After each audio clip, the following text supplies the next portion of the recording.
Alô, meus queridos, graça e paz a todos. Vamos falar sobre a insistência no erro? No livro de Provérbios, capítulo 29, versículo 1, fala o seguinte: quem insiste ao erro depois de muita repreensão será destruído,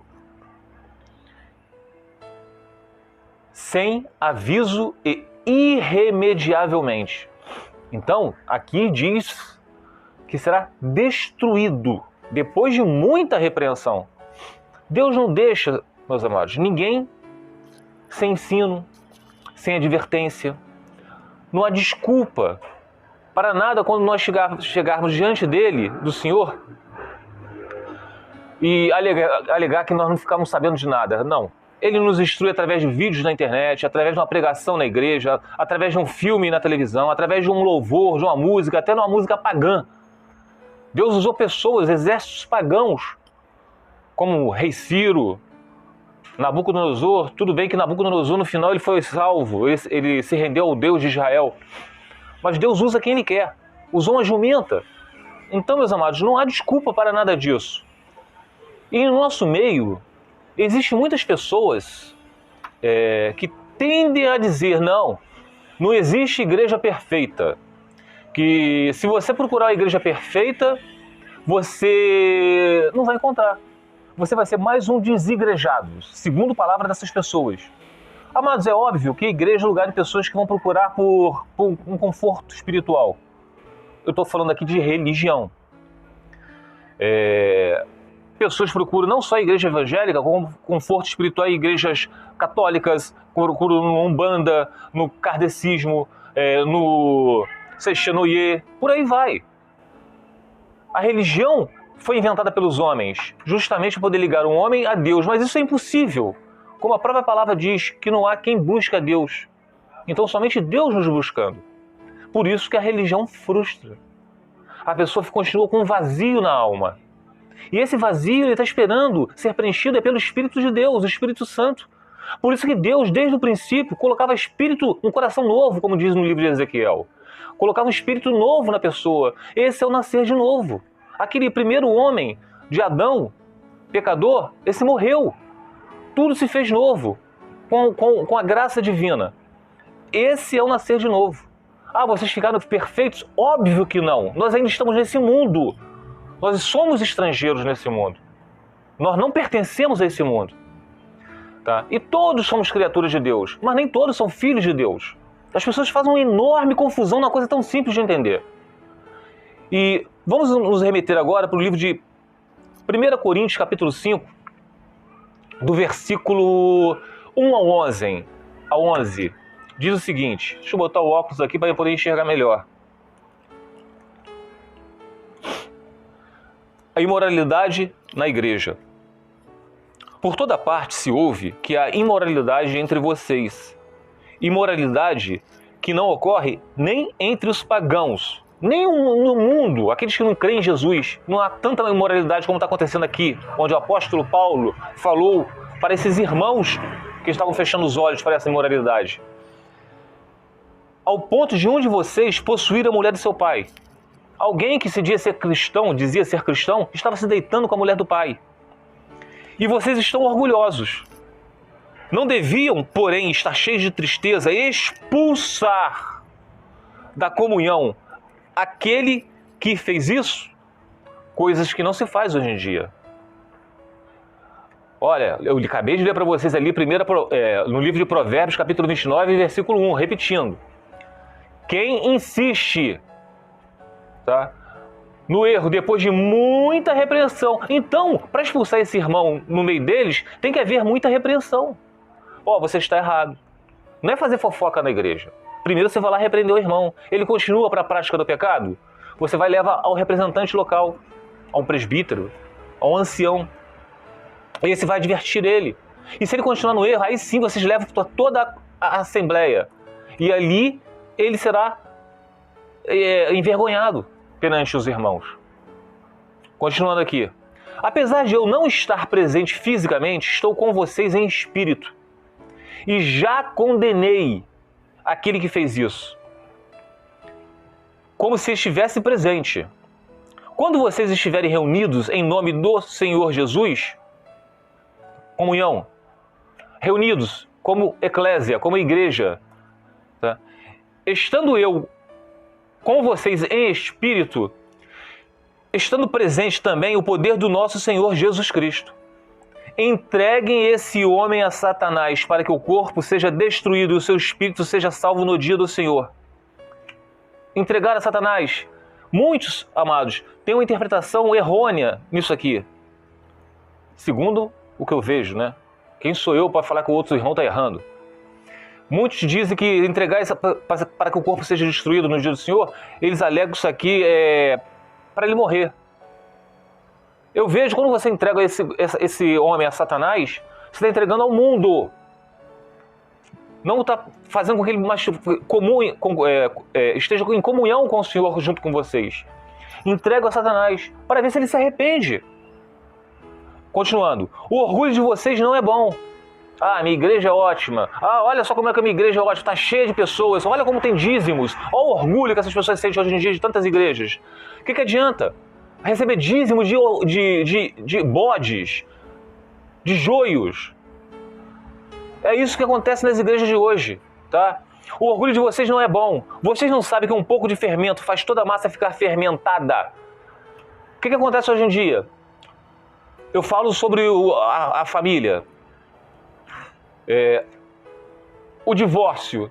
Deus odeia o divórcio. O que vocês veem no púlpito? Você vê pastores divorciados casados com outro. E o que esses seus imitadores vão fazer? Vão imitar a prática desse pastor. Ah, não, mas eu estou casado e eu não sou divorciado. A minha esposa, o meu marido é a primeira aliança. Mas vocês sabem que o pastor de vocês já é divorciado. Então, no dia que houver o primeiro problema entre vocês vão praticar as mesmas obras do seu pastor, que é divorciado. Continuando aqui. Livrem-se do fermento velho, para que sejam massa nova e sem fermento, sem o pecado, meus amados, sem o mofo, tá? Sem a lepra, como realmente são. Pois Cristo, nosso Cordeiro Pascal, foi sacrificado. Versículo 8. Por isso celebremos a festa, não com o fermento velho, nem com o fermento da maldade e da perversidade, mas com os pães sem fermento, os pães da sinceridade e da verdade. As coisas velhas se passaram, tudo se fez novo. Versículo 9. Já lhes disse por carta que vocês não devem associar-se com pessoas imorais. Olha, vocês não são cristãos? Como vocês, sendo cristãos, vocês estão se associando com quem pratica o divórcio, com quem é casado divorciado, casado com outro, com quem está namorando e está praticando fornicação, com quem está mentindo, praticando a mentira. Ah, você pensa que todo mundo que é cristão agora é perfeito? Não estou falando de perfeição, que ninguém é. Todo mundo é pecador. Eu estou falando, quem tem o selo do Espírito Santo não pratica o pecado, meus amados. As coisas velhas se passaram. Vocês não praticam as mesmas obras dos pagãos. O que os pagãos fazem? Se divorciam, se casam novamente com outra pessoa, mesmo que o seu primeiro cônjuge ainda vivo. O que os pagãos fazem? Mentem, vivem mentindo. O que os pagãos fazem? Namorando, vão se deitar como se fosse marido e mulher. Passam o outro para trás, cobram juros exorbitantes. Olha, vocês não são cristãos? Mas se vocês praticam alguma dessas coisas, vocês não são cristãos, vocês são religiosos, católicos, evangélicos, espíritas. É isso que vocês são. Continuando. Já lhes disse por carta que vocês não devem associar-se com pessoas imorais. Então vocês não devem se associar com pessoas que se dizem ser cristãos ou já estão fazendo essas coisas. Tá? Com isso, não me refiro aos imorais desse mundo, nem os avarentos, os ladrões ou os idólatras. Se fosse assim, vocês precisariam sair do mundo. Gente, vocês vão trabalhar. Como que vocês não vão se associar com pessoas pagãs no trabalho? Então vocês vão ter que sair do trabalho. Vão passar fome, não vão poder sustentar sua família. Ele está falando no meio da igreja, da eclésia, da reunião entre os irmãos. É isso que ele está falando. Mas agora, versículo 11... Mas agora estou lhe escrevendo que não devem associar-se com qualquer que dizendo ser irmão, olha, sou irmão em Cristo, com a Bíblia debaixo do sovaco, tá? Seja o imoral, avarento, idólatra, caluniador, alcoólatra ou ladrão. Alcoólatra, é pecado beber? Não. É pecado embriagar-se, tá? Com tais pessoas vocês não devem nem comer. Olha, com tais pessoas vocês não devem nem comer. E como é que vocês falam que vocês não podem expulsar as pessoas da igreja?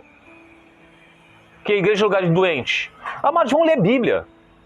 Vão estudar a Bíblia, vão parar de ficar pegando mastigadinho, coisa que muito teólogo, pastor aí gosta de pregar, para ter sua igreja repleta de dizimista. E vamos terminar aqui agora no livro de Efésios, capítulo 5, versículo do 1 ao 11. Diz o seguinte: portanto, sejam imitadores de Deus, como filhos amados. Imitadores. Não estou falando que vocês têm que ser perfeitos, que ninguém vai ser perfeito aqui nesse mundo, meus amados. Se o próprio Deus falou que todo mundo é pecador, então não tem perfeição. Mas vamos tentar imitar, tá? Como filhos amados.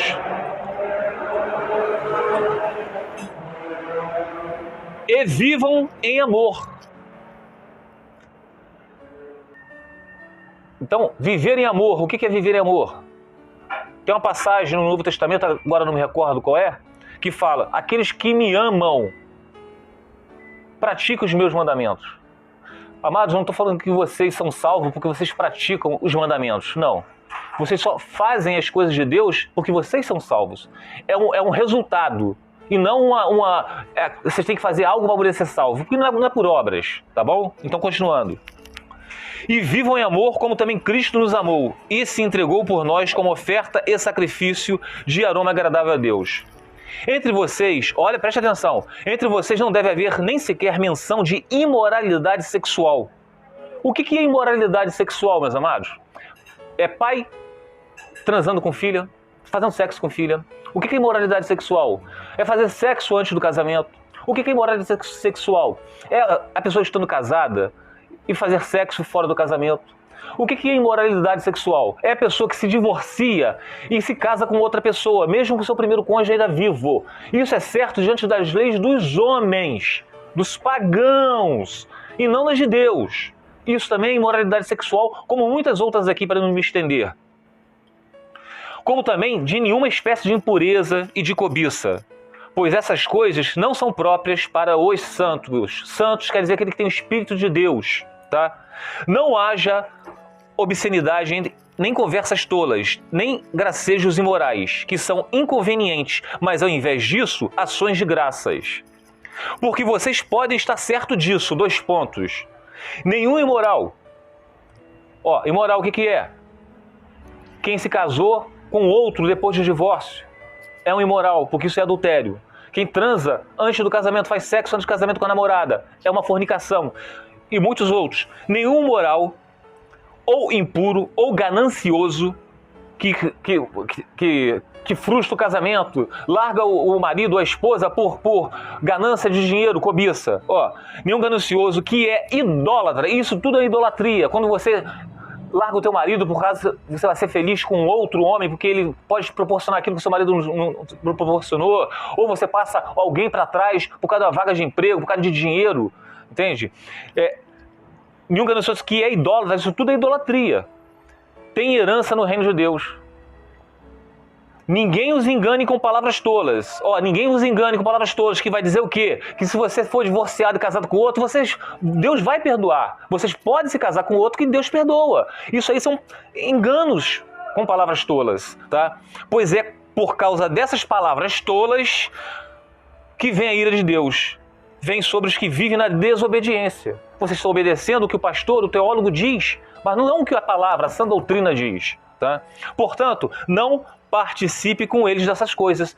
Expulse essas pessoas do nosso meio. Mas Wellington, o meu pastor prega assim. Sai dessa igreja, meus amados. Procure uma outra que prega. Mas eu não encontro. Fique em comunhão com o Senhor.